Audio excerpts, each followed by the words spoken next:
Magandang araw mga kaibigan. Ako mga kaibigan na mainit na naman itong pag-uusapan natin. Marcoleta, hugas kamay, PBBM walang sasantuhing mga korap, alipores ni Duterte, binira ni attorney at Diskaya, pinitikan ng 1 bilyon ng isang senador. Matapos binulgar ng mga Diskaya ang grupong Duterte na sila ang nag-utos para gumawa ng sworn statement, abay biglang to the rescue si Marcoleta at pinatutsadahan sina Senator Soto at Lacson sa usapin na dapat maging witness ang mga Diskaya. Kaya naman, buwelta kay Marcoleta, sino nga ba ang nag-edit? Samantala, kanya-kanyang linis ng bakuran ang mga korap matapos ipahayag ng Pangulo na meron na tayong independent commission at nagsimula na imbestigahan ang lahat ng dawit. Kaya naman, kanya-kanya din nahugas kamay. At mag-asawang Diskaya, pinitikan nga ba ng 1 bilyon ng isang senador para siya ay proteksyonan sa Blue Ribbon Committee? Nako, abangan nyo yan. Yan ang pag-uusapan natin. Pero bagong lahat, pakilike muna nating video, pakishare na din po, at subscribe na po kayo sa ating channel. Unahin na po muna natin ito mga kaibigan. Nagbigay ngayong umaga ng update si Pangulong Ferdinand Marcos Jr. tungkol sa estado ng Independent Commission for Infrastructure o ICI. Buo na ang komisyong ito ng pinangalanan ng Pangulo ang chairperson na si former Supreme Court Associate Justice Andres Reyes Jr. Kasunod ng pagkakabuo ng ICI, isa sa natanong ng media ay kung paano makakasiguro ang taong bayan na hindi papalagpasin ng ICI sa kanilang masusing pagsisiyasat ang mga matutunog na pangalang nasasangkot sa maanumalyang flood control projects. Kasama na rito ang mga kilalang kamag-anak at kaalyado ng Pangulo na sina House Speaker Martin Romualdez at ako Bicol Party List Representative at former House Appropriations Chairperson Elizalde Co. Well, there's only one way to do it, isn't there? They will not be spared. Anybody will say, hindi, wala tayong kinikilingan, wala tayong tinutulungan. Wala namang maniniwala sa'yo hanggat gawin mo eh. So, gagawin namin. Totoo naman, di ba mga kaibigan, yung sinasabi dito ni Pangulong Marcos, na kahit anong sabihin niya dito, wala rin namang kwenta yon, di ba? Kumbaga, hindi rin siya paniniwalaan ng iba. So, mas maganda na lang hintayin, magtiwala sa kung ano mang investigasyon ang lalabas dyan at hintayin na din kung sino yung mga may kukulong. Kumbaga, action dapat, hindi puro lang kuda, di ba mga kaibigan? Binigyan din ni President Marcos na hindi siya makikialam at ang buong executive branch sa gagawing mga investigasyon ng ICI. Bagamat manghihingi sila ng mga update, hindi nila ito uutusan o bibigyan ng direksyon kung paano ang magiging galaw ng investigasyon. Samantala, suportado rin ng Pangulo ang mga nangyayari at mga gaganapin pang kilos protesta kaugnay ng issue sa korupsyon, gaya ng inaasahang demonstrasyon sa darating na September 21. Anya, katulad ng panawagan ng mga nagpoprotesta, nais rin niyang papanagutin ang mga personalidad na nasa likod ng mga ganitong klase ng katiwalian. Yun. Do you blame them for going out into the streets? If I wasn't president, I might be out in the streets with them. Ganda. So, you know, of course, they are enraged. Of course, they are angry. I'm angry. Well, totoo naman, di ba mga kaibigan, nakakagalit naman talaga. Di ba? Kung sino pa yung inaasahan kasi natin na magtatanggol sa atin, sila pa yung nanggagago sa atin, di ba? Sila yung mga magnanakaw talaga. At ang maganda nga talaga dito sa sinasabi ng Pangulo na, sige, okay lang yan, open kayo, ipakita nyo. Basta sa maayos na kapamaraanan at hindi tayo lalabag sa batas. Ito yung maganda talaga dito kay Pangulong Marcos. Hindi tulad nung nakaraan mga kaibigan. Alam ninyo yung mga kabataan kaya hindi masyadong sumasama sa mga kahit anong protesta, mga rally. Kasi nga mga kaibigan, tinatag sila Di ba? Nire-red tag. Mga nirecruit daw ng mga taga-UP. Ng mga party list ng Makabayan, di ba? Gabriela, Kabataan. Yan yung tinatag nung panahon ni Duterte. Kaya syempre, imbis na gusto mong sumama at makibaka, di ba? Gusto mong ipakita yung suporta mo, bumoses ka sa kalsada, wala, natatakot ka na lang Kasi nga, mismong Pangulo, siya yung nagsosupress sa'yo. Kaya mas maganda talaga ngayon mga kaibigan, pagdating dito, na hindi ka sinusupress, di ba? Sabi pa nga ng Pangulo, kung hindi lang siya presidente, sasama siya dito We should all be angry. Because what's happening is not right. Totoo. So, yes, express it. You come, you make your feelings known to these people and make them answerable for the wrongdoings that they have done. Kasabay ng paghikayat ng Pangulo sa publiko na ipahayag ang kanilang saloobin, dapat rin anyang gawin ito sa mapayapang paraan. Kaya naman mga kaibigan, yung sinasabi dito ni Pangulong Marcos na wala siyang sasantuhin na kahit sino basta korap ay mananagot. Abay may duda ata at kino-question agad ni Senador Marcoleta, ang dating chairman ng Blue Ribbon Committee, kung saan abay pinalayas agad. Ang tanong niya mga kaibigan, gaano nga ba ka-independent ang ICI? Well, sinagot na ng Pangulo mga kaibigan, di ba? Sinagot na yan ng Pangulong Marcos, di ba? Ang sabi niya, actionan niya lahat. Hindi na kailangan ng maraming paliwanag kasi nga hindi naman nila ito paniniwalaan. Lalong-lalo na yung mga alipores ni Duterte. Kaya hintayin nyo na lang kung sino yung mga mananagot. Basta ang importante ay dadaan talaga yan sa due process. Di ba? Katulad na lamang nito mga kaibigan, nagre-reklamo agad itong si Senator Marcoleta. Kaya nagpa-presscon po ito dahil dito, sinasabi niya kasi na pinaparatangan daw siya ni Senator Soto. Bakit daw siya nagmamadali na iligtas itong mga diskaya, 'di ba? Nagawing witness agad. Tapos, meron pa siyang sinasabi patungkol sa sino nga ba ang nag-edit. Kaya si Marcoleta, nagano agad to the rescue para sumagot. Sinasabi nga ng iba, hugas kamay. Ngayon po, sinasabi ni Senate President, nagmamadali daw po ako Totoo naman. na mabigyan sila ng Witness Protection Program. Yun po yung sinasabi ng batas Pag hiningi nila with their consent, sapagkat nanganganib ang buhay niya, hindi ka magmamadali. Ilalagay ko po ba sa kamay ko ang kaligtasan ng mag-asawa na yun? Sila po ay nagkusa. Nagkusa nga ba mga kaibigan itong mga diskaya na gumawa ng sworn statement? Ulitin nga natin yung sinasabi ng abogado ng mga diskaya. Eto. Wag ho nating ilihis. Wag daw ilihis. Yung naman ng affidavit. Kasi yung affidavit ho, tumatalima ho kami sa sinasab sa gustong mangyari ng Senado nung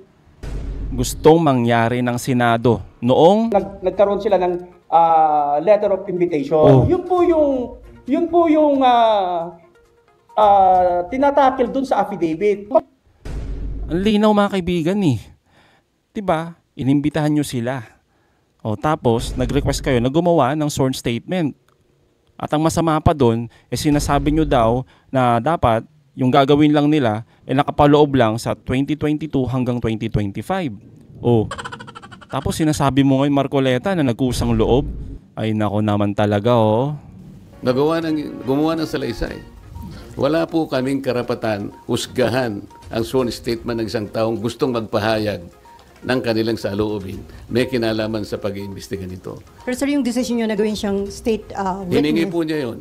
At nasa batas po na kinakailangang ibigay sapagkat nanganganib nga yung buhay niya sang-ayon sa kanilang pahayag. Nakikita ko rin po, sa tahanan nila, pinagbababato sila. Ano po ang gagawin ng isang chairman ng Blue Ribbon Committee? Sir, pero mga kaibigan, di ba? Hindi ba nakakaduda yon na nagsisimula pa lang yung investigasyon tapos biglang hihingi itong mga diskaya na maging witness na. Samantalang mga kaibigan na unang-una dahil dito sa mga inilabas ng mga abogado ni Diskaya, inutos talaga ng mga senador nung panahon na itong si Marcoleta ang chairman ng Blue Ribbon Committee. Napakalinaw po yan. Bakit nagmamadali ka ngayon? Samantalang ikaw mismo alam mo na hindi kompleto yung naging sworn statement ng mag-asawang Diskaya. Yun. At sinabi na yan ni Senator Tito Soto na eligible naman talaga itong Diskaya. Basta ang gawin nila, kompleto yung kanilang ilalatag at dapat may ebidensya at hindi selective. Dyan pa lang selective na 2022 hanggang ngayon lang yung babanggitin nila. Tapos ayaw niyong pabanggit. Yung panahon ni Duterte, iba ka din no? nakonsulta daw po ba yung mga miyembro ng Blue Ribbon o yun ay sariling decision nyo, sir? Paano kung kukonsultahin? Hindi ko nga alam kung maglalabas sila ng sworn statement. Nung ibigay nila sa akin yon, gabi ng linggo, nung makuha ko yung in a sealed envelope, wala na akong pagkakataon na bigyan ko ng kopya ang aking mga kasama. So dahil magsisimula ng alas 9, doon ko inihayag yung sworn statement. Ewan ko mga kaibigan kasi iba talaga yung sinasabi ni attorney ng kampo ng Diskaya lalo na to mga kaibigan ayan Paano naman po siya magdadawit Ang sabi lang ng Senado sa invitation nila, July 2022 to present. Bakit naman siya lalabas doon? Ganun ho yun eh. Magbase ho tayo sa kung ano yung pinapagawa Oh. or gustong malaman ng Senado kasi sila yung nag-umpisa dyan. So, nag-comply ho kami doon from July 2022 to present. So paano yan, Senator Marcoleta? Nag-comply lang sila kung ano yung inuutos ninyo. Oh. Tapos parang gulat na gulat ka pa na meron silang sworn statement nung araw na yan. Parang kalokohan eh. At saka eto lang mga kaibigan, no, sinasabi niya alas 9 ng umaga magi-start na yung hearing. O bakit? Anong oras ba kayo pumapasok? 'Di ba? Nung araw na yan na hindi ka nakapag-ready. O siguro naman merong mga Xerox copy dyan sa Senado. At yun na lang sana ang unang ginawa ninyo para mabigyan ng kopya yung mga kasamahan ninyo. Bakit ikaw lang yung meron? Tapos agad-agad magiging witness na. Tapos sinasabi pa ni Marcoleta na kawawa naman itong mag-asawang Diskaya. O binabato lang ng putik at ng itlog. Kawawa naman sila. Grabe mga kaibigan. Paano naman tayo? Tayo na nagbabayad ng tax. Paano naman yung mga kababayan natin na biktima talaga ng mga kabalbalan ng mga kontratistang ito at ng mga politikong sangkot dyan? O kumusta naman? 'Di ba? Tapos ganun-ganun lang. Nako naman talaga Baka mamaya sinasabi nila, may pinagtatanggol na naman ako. Ang dapat po nyo Hindi ba? mapansin ay ganito. Bakit po nila ginadjudge yung sworn statement? Wala pong sino sa amin na pwedeng mag-judge. Not even the Senate President. Ako nga pwede akong magsabi na baka siya yung may pagkukulang ba't niya ginadjudge. Sapagkat alam ko yung mga Diskaya, kalaban ng pamangkin niya sa politika. Ayan na naman mga kaibigan, pamumuliti ka na naman. Wala nang sawa dito eh. Ganyan yung gamit na gamit yan na rason. Panahon pa ng amo nyong si Sara Duterte. Di ba? Pag binabatikos, yung sa mga kabalbalan niya, sinasabi lang, paninira, namumuliti ka.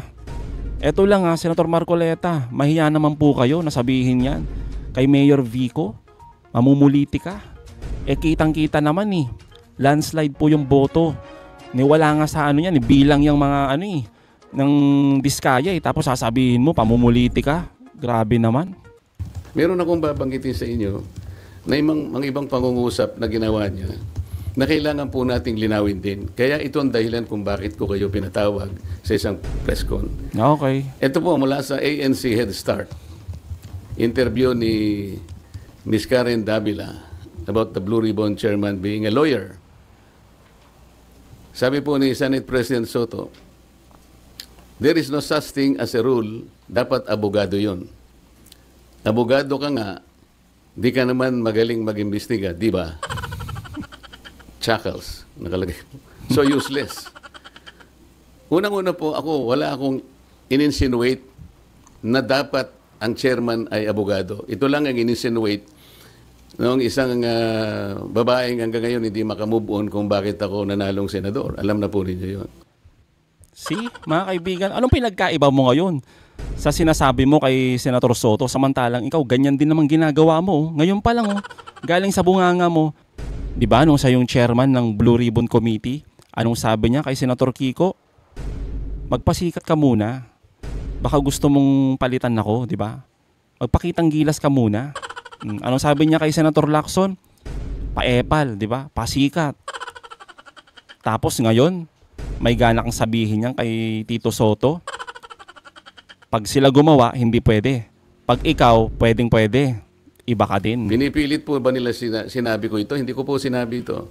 Pero sila nga po ang may pasaring rito eh. Abogado ka nga, hindi ka naman magaling mag-imbestiga. Totoo diba? naman. Saan po nila nakuha yun? Diba? Sino po ba yung magaling? Bakit tayo magkukumpara? Ito pa po sinabi niya, September 10, 2025, sa totoo lang, 1PH, Joe Francisco, Chicky Verhel, Cheryl Cosim, SP Soto, may suspetsa na kami na inedit yung affidavit ng Diskaya. How can the Senate President say this? What is his basis for doing this? This is a serious charge. Sino po ang nag-edit? Ako po ba pinatutungkulan yan? Well, mga kaibigan, 'di ba? At least ngayon nalaman na natin kung sino yung nag-utos, 'di ba, na gumawa ng sworn statement. Kaya nga sinasabi nung hindi pa inaamin ng lahat ng ito ng mga Diskayas, 'di ba, na talagang parang inedit 'Di ba? Sabi nga ni Tito Soto, Senator Lacson, at hindi lang sila eh, karamihan mga kaibigan kahit sa Kongreso eh. O lalong-lalo ng taong bayan, 'di ba? Kitang-kita naman. Nakakapagtaka. Ang alam lang nila 2022 hanggang 2025, panahon ni Marcos. Paano yung mga Duterte? Wala. O kaya nga sinasabi nila na parang edited naman yung mga sinasabi nila. Lalo na nung tinanong siya sa Kongreso, 'di ba? Nagka-amnesia agad pag pinag-uusapan yung mga Duterte. Oh, 'di ba? Kaya nga ito rin yung pananaw ng isang abogado mga kaibigan ni Attorney Enzo, yung sinasabi ngayon ni Marcoleta. Ito, sabi ni SP Soto, na lang, gusto na nilang palitan kami, gusto na nilang palitan ako, gusto nilang palitan si Lacson. Hindi pa nga nagsisimula ang hearing ng Blue Ribbon. Gusto nyo nang palitan? Yung pala, ayaw talaga nila na maungkat yung korupsyon sa panahon ni Duterte. Ha? Itong si PBBM, ito naman ang maganda dito kay PBBM. Hindi niya tinatago yung korupsyon sa panahon niya. totoo. 2022 to 2025, pinag-uusapan na natin ngayon. Tama. Pero, sabi ni Lacson, hindi. Yung panahon ni Duterte, uungkatin natin yan. Yun din ang gusto ni Soto. Nice. Yung problema, marami nang tatamaan dyan. Marami nang tatamaan sa panahon ni Duterte. Kaya yung sinabi ni tama yung sinabi ni Senate President Soto. Ang tingin ko, yung affidavit ni Diskaya, inedit. Mayroong nag-edit nun. Sabi ni ni Tito Soto, ako tingin ko lang, yung binasang affidavit ni Diskaya, edited yun. May tinanggal dun. May tinanggal. Bakit walang senador? Tama. Bakit walang panahon ni Duterte? Inedit yun. Yung pala, ganun naman pala talaga. Ibig sabihin, ang instruction talaga, wag sasaklawin yung 2016, panahon ni Duterte. Magsimula lang sa July 2022 to present. Uli kayo. Nilaglag ni Atty. Samaniego, abogado ni Diskaya, si Marcoleta. O yan. O, di ba mga kaibigan? Ito nga yun di ba? Yung sinasabi ni attorney ng kampo ng Diskaya. Huwag ho nating ilihis. Huwag mo yung ilihis, laman ng Marcoleta. affidavit. Kasi yung affidavit ho, tumatalima ho kami sa gustong mangyari ng Senado nung nagkaroon sila ng letter of invitation. Napakalinaw mga kaibigan, di ba? So yung sinasabi ni Senator Marcoleta na siya ba yung pinapatungkulan dito? Siya ba yung sinasabing nag-edit? Wala hong nagsasabi na kayo po yung nag-edit, di ba? Wala ring sinabi si Senator Soto. Pero yung sinasabi naman ng abogado ni Diskaya, abay, panahon ninyo, kayo yung nag-utos na gumawa sila ng sworn statement.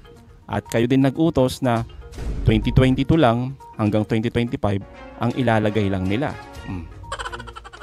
Kaya nga sabi nila, bakit naman kami magdadawit ng panahon ni Duterte? Yun yung gusto ng senador. Labo talaga, Ay nako talaga, hugas kamay pa talaga. Oo. Kaya nga ito matindi mga kaibigan. Etong nilabas ni Ramon Tulfo, syempre mga kaibigan, mga chismis lang to, di ba? Wala pang katotohanan to. Sinasabi niya kasi na meron daw mambabatas na humingi ng 1 bilyong piso sa mga Diskaya para ipagtanggol sila sa Blue Ribbon Committee. Nako, syempre mga kaibigan, mambabatas, pwedeng senador, pwedeng kongreso. Sinabi naman, Blue Ribbon Committee, matik na, senador. Tapos mga kaibigan, nagkasundo daw itong mag-asawang Diskaya at itong mambabatas na ito sa halagang 120 million. Grabe, sino kaya ito, no? Kaya napailing na lang si Ramon Tulfo kahit sino naman mga kaibigan, mapapailing dito. Kaya ang tanong, mga kaibigan, yung iba, sino nga ba ito? Well, hindi naman natin sinasabi yung iniisip ninyo, di ba? Well, your guess is good as mine na sino pa nga ba, pero sabi nga nila mga kaibigan, yung tinatanong lagi ni Senator Soto, Marcoleta, bakit ka nga ba nagmamadaling iligtas sa mga Diskaya? Anong meron, di ba? Kaya mga kaibigan, ay nako, kaya maganda talaga itong ginawa ni Pangulong Marcos na simulan na ang pag-iimbestiga dito sa mga korap. At tulad nga ng sabi niya, wala siyang sasantuhin, lalong-lalo na itong mga korap na senador at congressman. So mga kababayan, anong masasabi niyo patungkol dito? Comment down below. Again mga kaibigan, huwag niyong kalimutan, i-like at i-share itong mga videos. Hanggang sa muli, kita-kita ulit tayo mga kaibigan.